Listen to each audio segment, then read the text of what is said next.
big. That's right. Fail big. Today's the beginning of the rest of your life, and it can be very frightening. It's a new world out there. It's a mean world out there, and you only live once. So do what you feel passionate about. Take chances professionally. Don't be afraid to fail. There's an old IQ test, was 9 dots, and you had to draw 5 lines with a pencil within these 9 dots without lifting the pencil. The only way to do it was to go outside the box. So don't be afraid to go outside the box. Don't be afraid to think outside the box. Don't be afraid to fail big, to dream big. But remember, dreams without goals are just dreams, and they ultimately fuel disappointment.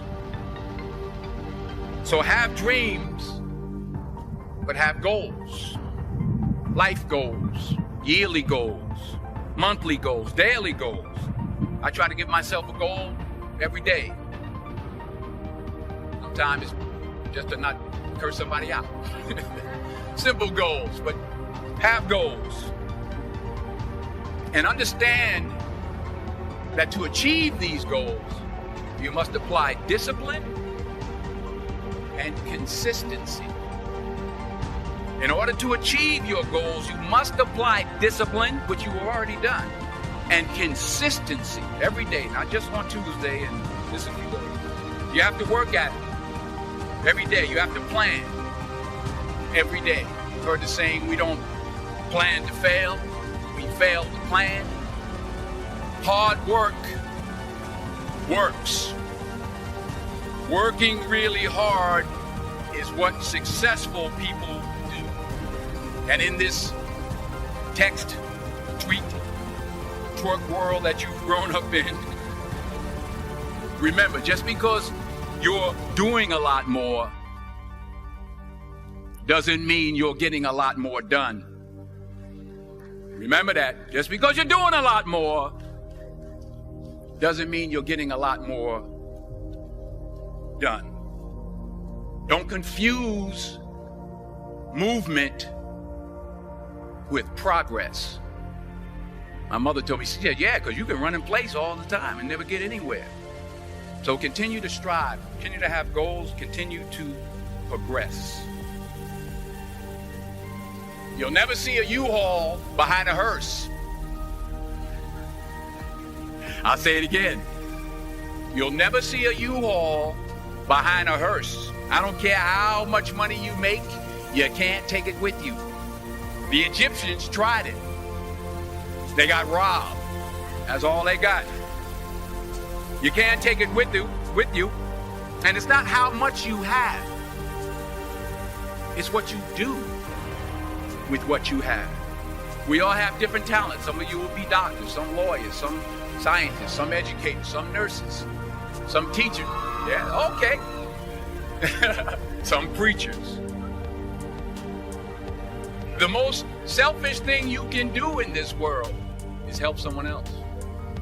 Why is it selfish? Because the gratification, the goodness that comes to you, the good feeling that I get from helping others, nothing's better than that.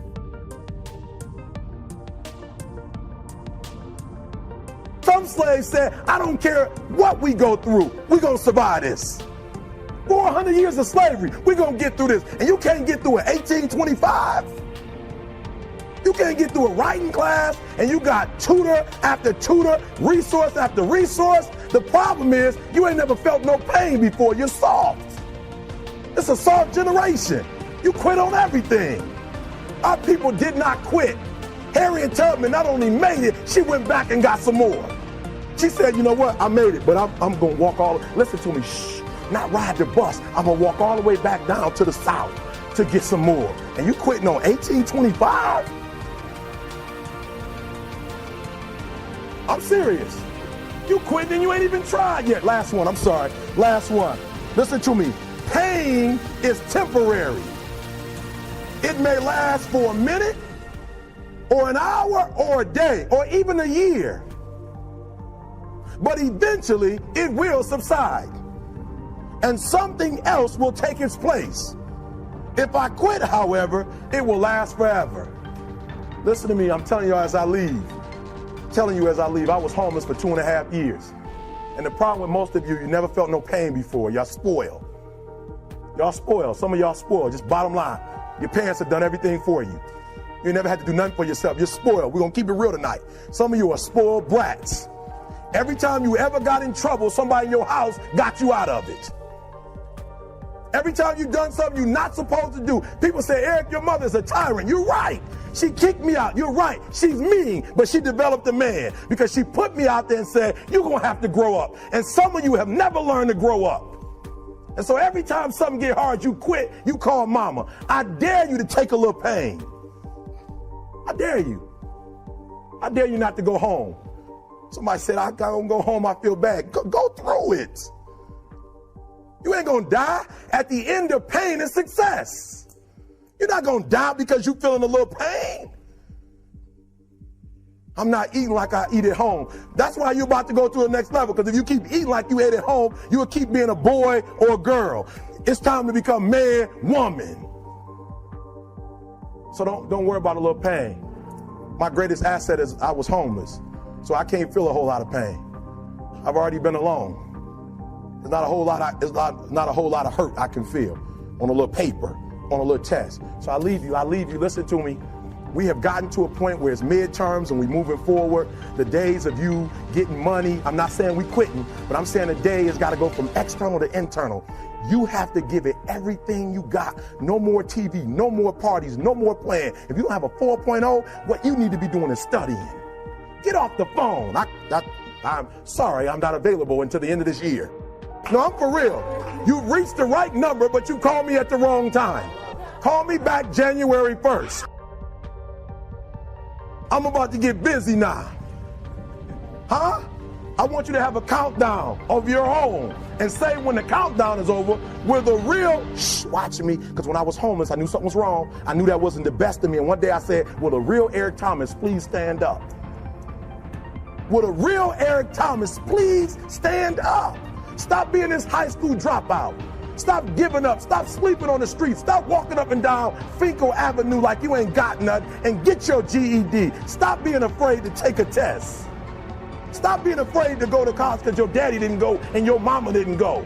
Stop being afraid and be the best Eric Thomas you can be. But listen to me, it's going to be hard. It took me 12 years to get a 4-year degree, but I got it. And guess what? On a degree, it don't have dates. So if it took you 4 and it took me 12, it don't show up nowhere. But I'm exactly where I wanted to be because I realized I got to commit my very being to this thing.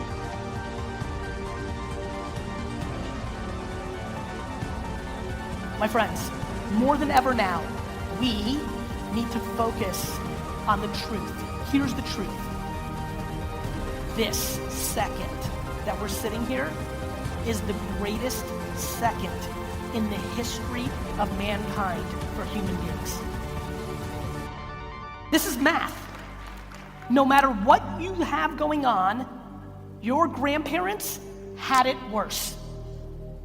We are so good at blaming other things and dwelling and complaining on shit without looking at the reality of the situation. No matter how bad you have it, millions, billions have it worse. And so for me, the mindset that I've rolled in this whole game is nobody cares. Nobody cares. And not that they don't care, people have compassion, but they can't. Think about how much you can care, even for the people you love the most. It's just a human thing. And more importantly, we have it ridiculously good. This internet thing is the most important invention in the history of the human being. All the things that you worry about of like the man stopping you or something stopping you, all these things that we envision that are the reasons why you haven't been successful, this internet thing is taking away. The internet is the middleman. It's true. You have to understand how ridiculous this thing is. The ability for you to create content, pictures, videos, and written words on Facebook, YouTube, Instagram, LinkedIn, and beyond, and going direct to the audience eliminates any excuse you come up with. I could literally spend the next month, one by one, systematically going through this big room, and no matter what excuse you come up with, the answer is gonna be, and? Guys, we have to eliminate complaining and dwelling. We have to.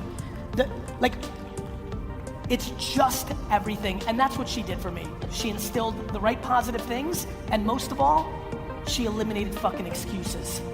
She eliminated entitlement. And most of all, how many people are parents in here? She did one other thing that's super important to me. This whole 5th place trophies bullshit, I have 2 kids, I get it. You love your kids so much, I get it. But what we have manifested into, we are such pieces of shit. What we have manifested into in overprotecting our kids and manipulating adversity and creating a world where there isn't winning and losing is the reason I hate when I hang out with like a 48 or 57-year-old homie and he'll be like, Gary, these fucking millennials. I'm like, you fucking raised a millennial, you dick.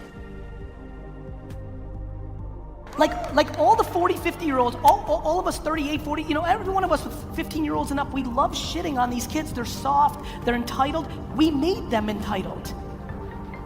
Like we have to get back to winning and losing.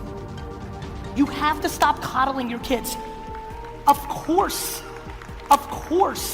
they are struggling. When you actually thought until the age of 14 that you won everything, when you lost, you're fucked.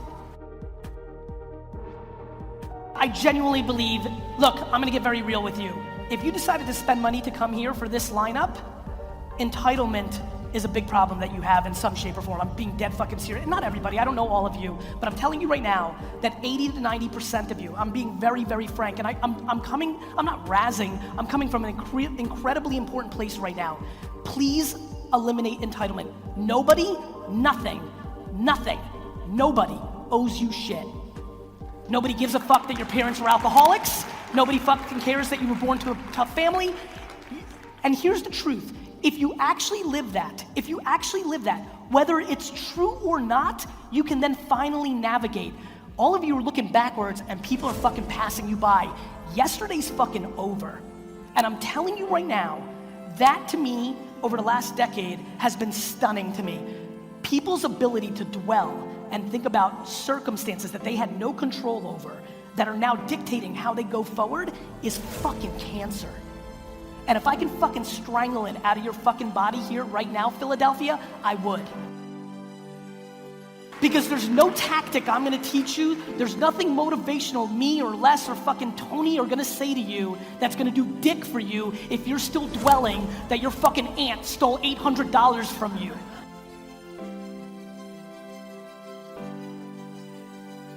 Right? Like people just, this woman laughing, I'm laughing too, like fucking like people email like, Gary V, like I'd totally be crushing it, but my girlfriend cheated on me in 1985. I'm like, you're a fucking loser, dick. People complain that Facebook and Instagram's algorithm changed and they're not getting as many likes. Let me tell you why you're getting less likes or getting hurt by the algorithm change. Because your content's not good enough. Because you joined engagement groups and you each like each other's shit, you fucking hacking piece of shit. Oh, there we go. Oh, you're mad at Instagram because you and a fucking bunch of Pakistani hackers decided to get into a group and like each other's shit, and now you're not getting as much engagement. Do you think fucking Zucks is an idiot? My friends, the lack of patience in the system right now is extraordinary.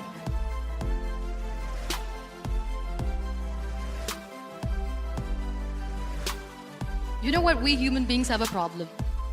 We always expect ease from life. We have this amazing fantasy about life. This is how things should work. This is my plan. It should go as per my plan. If that doesn't happen, we give up. My dear friends, let me tell you one thing. I never wanted to be on the wheelchair. Never thought of being on the wheelchair. I was always aspiring to do bigger things, but had no idea that for that I have to pay the price to be where I am today. It's a very heavy price. This life is a test and a trial. Life is a trial. Every time you realize that. It is okay to be scared. It is okay to cry. But giving up should not be an option. Never. We have this thing in minds. We call it perfection. We want everything perfect. We want ourselves to be perfect. There is this image in our head about everything. Perfect life, perfect relationships, perfect career.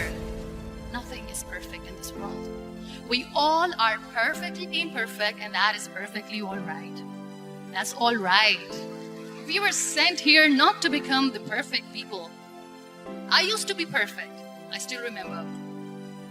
I got this compliment years ago when I used to walk. Oh my God, look at you. You're fair, you're tall, you're perfect. Look at me now. In all those imperfections, you have to listen to your heart. You don't have to look good for people. You don't have to be perfect just because other people want you to be perfect. If your soul is perfect from within, this is all what you need to be. Our society has made very weird kind of norms to look perfect and great. For men, it's different. For women, it's different. We think too much about what people say. We listen to ourselves too little. You know what makes you perfect? When you make someone smile. You know what makes you perfect? When you try to do something good for the people around you. You know what makes you perfect? When you feel someone's pain. And how beautiful pain is that it connects you with people. No other medium can connect you with others but pain. That's why I always say that I'm in pain, and that's a blessing in disguise for me. You know what connects me with them? All my imperfections. When I go and I hug them, they never judge me. So how beautiful these imperfections are, that because of these imperfections you can connect with people. Then why are we all running after being perfect? What's the point? I always say that people are so lucky they don't even realize. You must be thinking, okay, you're lucky in what sense? Well, the breath that you just took was a blessing. Embrace it. There are so many people in the world who are dreaming to live a life that you are living right now. You have no idea. Embrace each and every breath that you are taking. Celebrate your life. Live it. Don't die before your death. We all die. We live this one routine of a day for 75 years and we call it life. No, that's not life. If you're still thinking why you have been sent here, if you're still juggling with the concept of why you are here, you haven't lived yet. You work hard, you make money, you do it for yourself. That's not life. You go out, you seek for people who need your help, you make their lives better.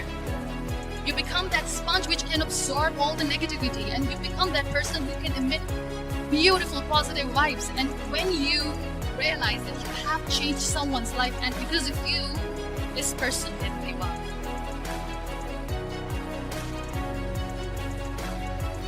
I'm not going to spend much time on work, and don't look shocked. It's not that I don't think it's tremendously important, because it is. We've got to accept responsibility. We've got to accept the fact that we've got to perform. And as I tell the kids all over America today, now's the best time you'll ever have in life to get ahead. Now's the most opportune time in America that it has ever been to get ahead. Here's what I say. If you show up for work on time, and stay there until the appointed departure time. If you do what they pay you to do, and then they pay you, then nobody owes anybody anything. Now, if you want a raise, get there a few minutes early. Ask for extra things to do. Be cheerful and positive and optimistic and helpful. Don't goof off and try to get out of work. Deliberately seek the boss to find extra work, and then I will absolutely guarantee you a raise in short order. Now, your current employer might not be the one to give you the raise.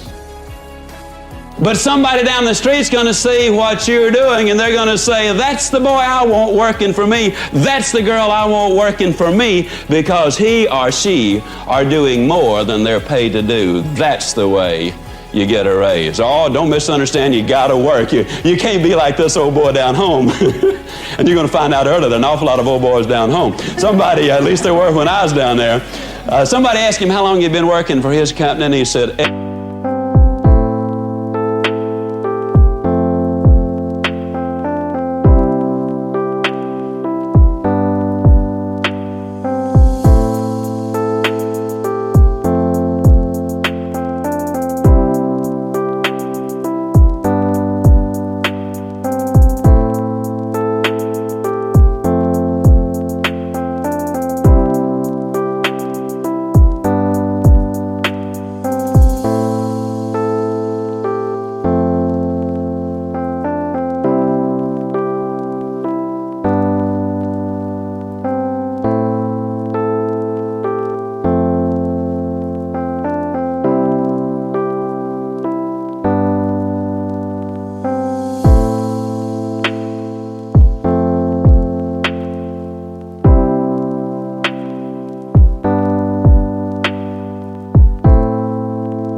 ever since they threatened to fire me.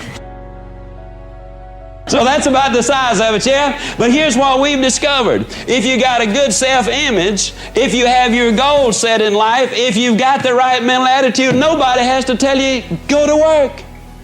That just follows naturally. So this is what we're going to work on. And you got to have a desire to succeed. You can't just casually want the good things in life. It's got to become a passion for you. Your dream has got to be more than just an idle thought. You got to be willing to build a foundation under it, and that's for sure. Now, we're going to be taking these steps, and quite obviously, ladies and gentlemen, I believe that these steps are what is necessary. But let me identify to you what one of the major problems in America is. One of the problems is, you see, we have said to people, all of these things are available. We've shown them the big homes, the big cars, the swimming pools, the jet set, the style of living that a lot of people say, yeah, I'd kind of like that. And then on the other side of the ledger, we have said everybody not only can get these things, but everybody deserves these things. America is a rich and affluent land, and everybody can get them. Then we have another segment of society that says that crime is caused by poverty, with one segment saying you deserve these things and you ought to have them, and another segment saying that crime is caused by poverty. We subliminally, subconsciously plant a thought. Don't wait to get it. Go get it right now. There has never been a definitive study that establishes any correlation between crime and poverty. During the Great Depression, the crime rate was much lower in 1939 than it was in 1930, at the end of a decade of the roughest depression our country has ever had. So what we're saying is, let's start climbing some steps. You see, we could draw you an elevator to the top, but I'd have to be honest and say the elevator doesn't work. You're going to have to start taking these steps, and you're going to have to take them one at a time. But I've discovered that people don't mind taking the steps. If you tell them where they are, show them how many there are, and then tell them exactly how to climb the steps. But you see, you gotta climb the steps. You can't skip them. On September the 15th, 1944, in Jackson, Mississippi, at the YWCA at exactly 18 minutes after 8 o'clock, I saw the prettiest little girl standing over by the Nickelodeon. Now, some of you won't know what a Nickelodeon is. That's a jukebox, okay? And I thought to myself, boy, what I'd really like to do is I'd like to go over there and I'd like to grab her in my arms and I'd like to start hugging her and kissing her right now. That's exactly what I wanted to do. But if I had, she wouldn't be sitting here as my wife of over 30 years today, because I would have skipped too many steps. So I did something real original. I walked up to her and I said, "Hi." And she said, "Hi." And the first thing you know, since it was a dance, there we were, a little YWCA dance, and we were dancing. And I got her telephone number that night, and we had a lot of telephone calls. And then one day I said, "Hey, we ought to be going out." And she said, "Okay."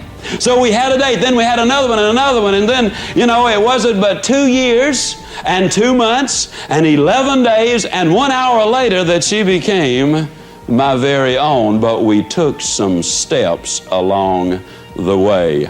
I don't care how bright you are in school, you cannot move from 2 times 2 equals 4 into analytical geometry. You got to take some steps. Now, the mistake a lot of people make is they get on one step and sit there. That's not what I'm talking about either. What I'm talking about is taking these steps, and then you will get these things. A lot of people say, well, what do you do to get started? Well, let me tell you a little story. A number of years ago, I heard a philosopher say, "You are where you are because that's exactly where you want to be." And boy, that sounded so philosophical too. You know, I went all over the country saying, "You are where you are because that's exactly where you want to be." And the wise old owls in the audience would nod, and say, "That's right, that's exactly right." You know, isn't it amazing the number of us that want to sound philosophical? And then one night, I was in Birmingham, Alabama, on my way to Meridian, Mississippi, and the roads were under repair. So I stopped at a service station to get directions, and the young attendant not only gave me the directions, but he was kind enough to draw me a map. He said, "Now, sir, if you will follow these directions as I have laid them out, I'll guarantee you'll get to Meridian with plenty of time to spare." Well, I followed the directions exactly as he laid them out, but 1 hour later, I was exactly 45 miles further from Meridian than I had been when I got the directions. Now, folks, I wasn't there because that's where I wanted to be. Man, I was tired and sleepy. I wanted to be in bed. I was there because some dude gave me the wrong directions. And I'm going to look you dead center and say this. If you're broke, I don't really believe that's what you want. If you're despondent, I can't believe that that's what you want. If you're down in the dumps, if you're negative, if you're miserable and all those things, I don't believe that's what you really want. I believe that maybe, just maybe, you might be there because somebody has given you some wrong directions. Your brain is organized to reflect everything you know in your life. Your brain is a record of the past. It's an artifact of everything you've learned and experienced in this moment.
Feelings and emotions are the end product of past experiences, and we can remember experiences better because we remember how they feel. So most people wake up in the morning and they start remembering all their problems, and those problems are connected to certain people and certain things at certain times and places. The moment they start thinking about those problems, they're thinking in the past. Those problems have an emotion associated with them, and the moment they start feeling those emotions, the body, as the unconscious mind, doesn't know the difference between an experience that's creating an emotion and the emotion the person's fabricating by thought alone. Now, thoughts are the language of the brain, and feelings are the language of the body. And how you think and how you feel creates your state of being. So most people's entire state of being, when they start their day, is already in the past. So you have a choice. The choice is, you're either defined by a vision of the future, or you're defined by the memories of the past. And when you decide to say, okay, I'm going to change, and you decide one thing, I'm not going to eat this food, I'm going to wake up earlier, I'm going to do something aerobic, I'm not going to have sugar after 6 o'clock, whatever it is, the person, whatever choice a person makes. The moment you make a choice, to do something differently. And the hardest part about change is not making the same choices you did the day before. Get ready, because it's going to feel uncomfortable. It's going to feel unfamiliar. There's going to be some uncertainty and unpredictability, and that's the moment the game is on. Yes. So then most people, their body has been conditioned emotionally to be the mind. So now the body says, wow, I'd rather hang on to my guilt than take a chance in possibility. I'd rather live in fear than trust in the unknown. So once the person feels uncomfortable, the body goes, whoa, wait a second, we're out of the program here, and body starts influencing the mind. That's right. So it says, start tomorrow, you'll never change, you don't have the money to do this, you're not good enough, your mother told you were this, your father's fault, it's your ex's fault, all of the voices that come up. Now here's the deal, if you respond to those voices, those same thoughts as if they're true, by the way, they're always going on behind the scenes of your awareness, but now they're amplified because you're outside your comfort zone. You believe in that thought's going to lead to the same choice, which is going to lead to the same behavior, which is going to create the same experience and produce the same emotion. And the person's going to say, this feels right. No, that feels familiar. Going from the old self to the new self is a neurological, it's a biological, it's a chemical, it's a hormonal, it's a genetic death of the old self.